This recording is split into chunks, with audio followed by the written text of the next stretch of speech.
সারা সপ্তাহ ছোটাছুটি করে কাজ করার পর রবিবার দিনটা মনে হয় একটু বাইরে থেকে ঘুরে আসি। তো আমি একটু বাইরে বেরোনোর জন্য এখানে তৈরি হয়ে নিয়েছি। তো তোমরা আমার সাথে থাকো, আমি কোথায় যাচ্ছি দেখো। ফাইনালি আমি বেরিয়ে পড়েছি রায়গঞ্জের সড়ক পথে।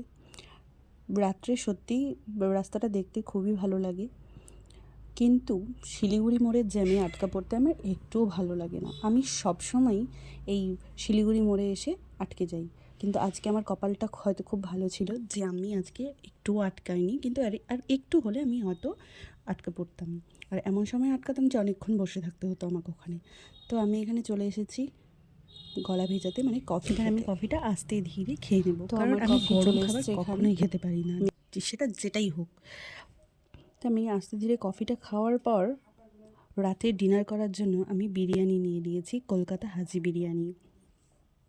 রাতে ডিনার ভুল বলবো, কারণ আমি এসেই একটুখানি আগেই খেয়ে নিয়েছি, তারপরে আরেকটু রেখে দিয়েছিলাম রাতের ডিনারের জন্য।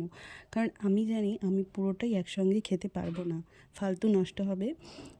আমি নিয়েছিলাম এগ বিরিয়ানি, কারণ আমি দোকানের কোনো বিরিয়ানির মানে মাটন চিকেন হোক আমি খাই না, আমার ভালো লাগে না কেন জানি খেতে। এমনি ঠিক আছে, এমনি খেয়ে নেব, কিন্তু আমি বিরিয়ানির কোনো রকম মাংসই খেতে পারি না। এবার আমি ফার্স্টে যে ডিমটা তো খেয়ে নিয়েছিলাম ফার্স্টে এসেই, তো বাড়িতেও ডিম হয়েছিল, তো সেখান থেকেই ডিম নিয়ে আমি এই বিরিয়ানিটা খেয়েছিলাম। এবার আমি ফটাফট ডিনারটা শেষ করে নিই।